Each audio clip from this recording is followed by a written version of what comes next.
Alright, so Coop, in your opinion, you know, has 2K basketball satisfied their fans this generation? You think all out for this generation, has it been a pretty good game for the bulk of this generation or no? For the bulk, I mean, for the most part, yeah. I mean, you know, a lot of people forget it. At the same time, it's still going to be a game. There's always going to be flaws with the game, and you know, they can only improve so much each year. And you know, with the next gen consoles, you know, I think it's going to be really exciting because what are the next gen consoles coming out this fall? Yeah, November. Oh, okay. Like I said, I think it's going to be really exciting because when I was on Xbox, you know, regular Xbox, and you know, I jumped to 360, like the difference was so mind-blowing to me, you know, just being a gamer and seeing how much changed, and like you just went from standard definition to HD. Like, you know, what are they going to think of next? What's the next move, you know? I mean, but with 2K basketball, I mean, you really can't complain because what else are you going to do? Are you going to go play NBA Live or, you know, some other broken? What was that other game? It was like, I forgot. Can't NBA Drive, NBA Inside Drive or something? Right. They actually got the rights to the NBA Inside Drive camera, and that camera is called the Drive Cam in 2K basketball, and that's the cam I play with. Oh wow. Yeah, you know, one thing I'd like to add to that is it's kind of funny because regardless of what people say, they play 2K basketball year-round. You know, 2K is one of the few games that you can see people playing year-round. Maybe not for everyone, but for the majority of the 2K fans, they can play that basketball game year-round. And one thing about 2K that I think people, you know, neglect or seem to forget is like whenever you have a table full of problems and issues that you want addressed, you still have to, you know, sometimes I feel like some people take 2K for granted. Because just imagine if NBA Live got the license, like if EA Sports got the rights to the NBA license the way EA Sports did with the Madden football and the football series on this generation console, I'm sorry, but we would have missed out on some amazing basketball if they did that. Of course. And it would have been scary. Now that I think about Live 10, which didn't even come out, they would have had to ship, I'm sorry, Live 11, which was NBA Elite. They would have had to put that out. There would have been no way for them to not put it out because if they had the license, I'm just saying, in an alternate universe, if that was the case and they pushed that game out, we would have had a terrible basketball game and we would have just had to live with it. Yeah. You know, so my next question to you is, given the fact that you brought up some of the legacy issues, like what would you say are some of the legacy issues that you would like to see changed, you know, in 2K14 next generation?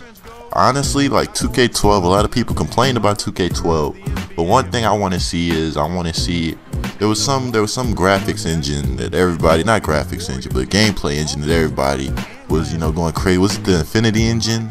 Right, you know, unpredictability at any time. Right, that's in the Madden series, right? The Infinity engine, the full physics, yeah. Yeah. I want to see something like that. I mean, we're going next gen. You know, you might as well absolutely do as much as you can to improve the game. And you know, in basketball, you rarely ever see the same thing occur twice. You know, I want to see better AI because still at times the AI is not up to date. I mean, I was playing a My Career game, and you know, excuse my terrible stutter, and I was playing a My Career game.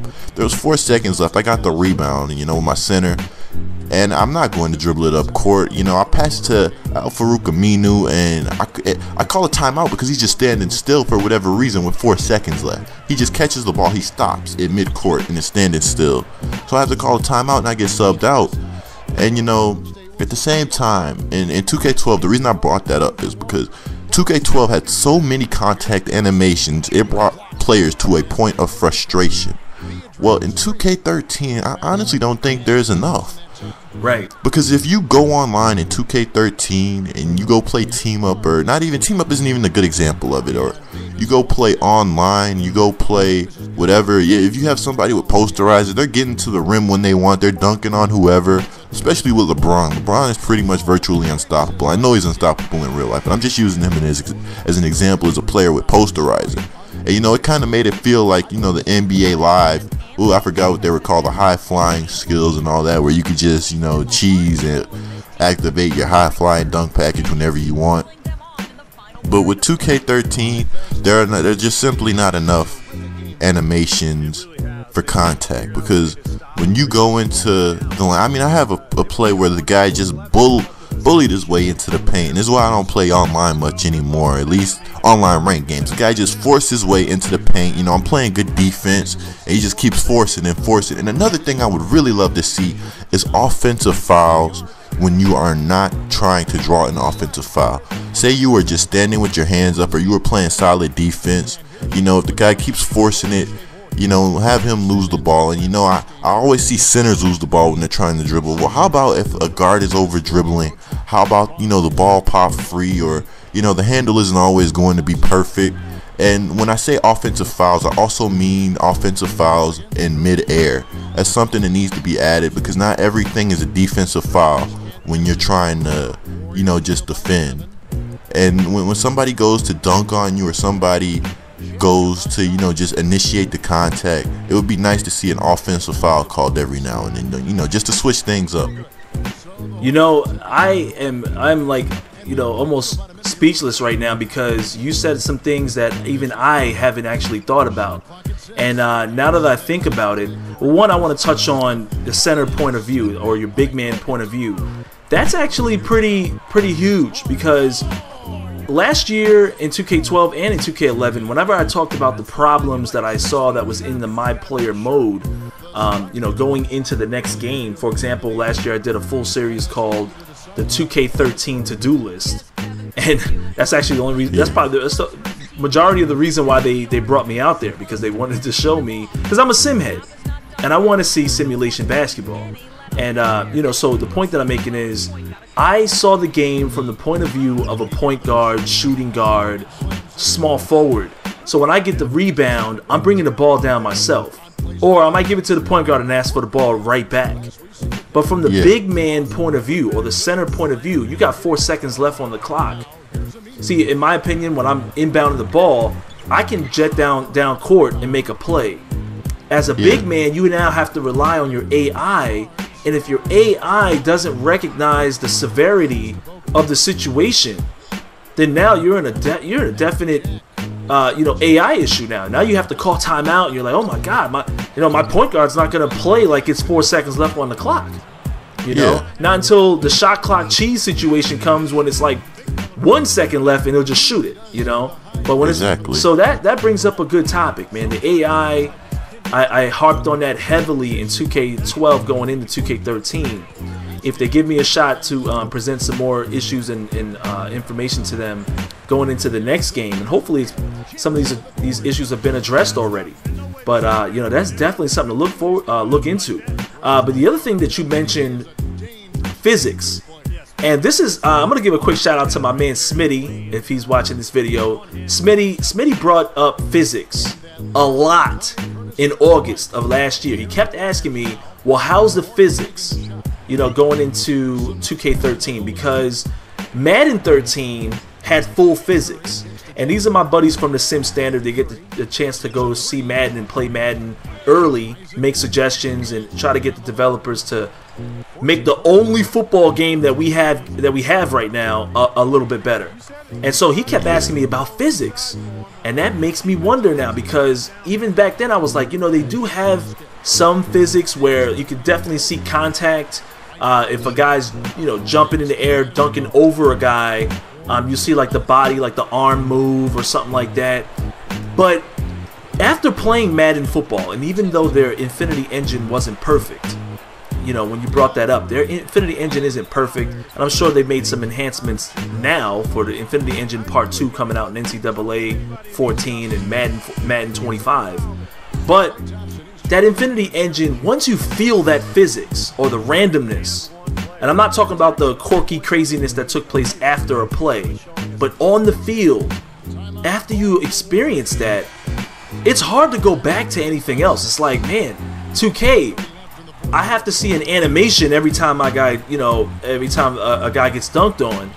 And I've been asking for full air-to-air, you know, full-on contact in mid-air contact for a long time. They just don't have that in 2K.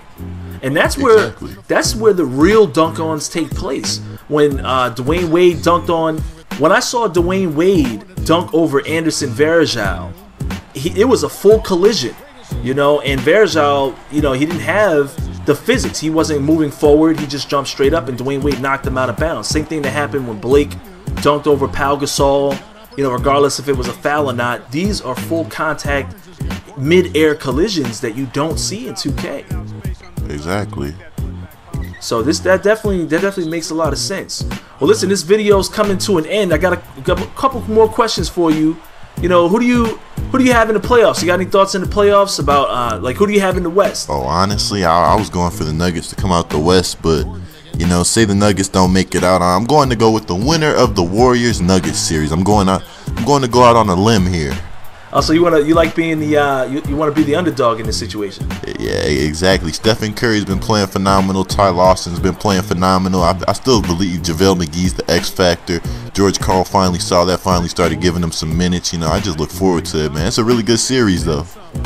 What do you think about Stephen Curry? Like, I mean, now that Kobe is pretty much done, do you think Stephen Curry can kind of move into that prototypical scorer? You know, that killer instinct that we've been looking for, because once Kobe's gone, you have a few guys, but I don't know, Stephen Curry's got that look, that prototypical guard look, that killer instinct. Yeah, Curry, he has no conscience, honestly. When I see him play, he's heat checking like 24/7, but when you shoot like that, I don't see why not. He definitely has a shot. You know, I'm definitely looking. I figured it'd be more James Harden, but I really don't like the way Harden plays. Harden's game is pretty much predicated around free throws and, you know, three-pointers, and now I really don't like the way Harden plays. He's a great player, but I'm not a fan. Right. You know, I thought Kevin Durant would be there, but, you know, Kevin Durant gets the whistle a little too much. You know, of course, LeBron. Honestly, you know, there's not that many, when you look at it, who can honestly step into the role. So, I mean, yeah, Curry is definitely up there, so I say he has a shot. Absolutely. So who do you have in the finals? So who do you think is going to come out the East and face one of those teams in the finals? Oh, it has to be the Heat, man. LeBron isn't even trying his hardest right now. You know, that's scary. You can tell LeBron, he's just coasting right now, man. He's just chilling. 27-7-7. You know, it's just a thing. You think it's guaranteed now that you see Westbrook out? You know, Kobe Bryant, Lakers are garbage. I don't think it'll be easy. I don't ever think it'll be easy. I mean, there's still a chance Miami doesn't make it out the East. You know, this is just one thing I don't really believe you need a superstar to go ahead and win it all. You know, I'm still a person that likes team basketball, but the Heat are still playing team ball, which is scary. But, you know, I think they'll have a challenge. And, you know, I think whoever comes out of the West, especially if it's the Spurs, you know, I think they have a great shot. And, honestly, I like the way the Nuggets match up with the Miami Heat. They have a big in JaVale McGee who's going to go out, you know, block shots, dunk. They have a great defender in Andre Iguodala. You know, you're going to put him on LeBron, obviously. I mean, Wilson Chandler is no slouch of a defender himself. You could put him on Wade. Ty Lawson is going to give that backcourt fits on whoever's guarding them, unless they try to put LeBron on him. You know, I mean, Kenneth Faried going to out hustle, going to, you know, rough up Bosh. You know, I just like the way they match up, but then again, there's no promise the Nuggets even make it out the first round at this point. So, and yo, man, we're gonna have to make this happen again. Yeah, no doubt, man. This is a great talk, man. So next time we talk, we'll probably talk more about the draft and the free agencies coming up real soon. It's cool with me, man. All right. So it's your boy Shake here with my man Coop signing out. All right, it's D-Coop and Shake. We out. We'll holla at you dudes later.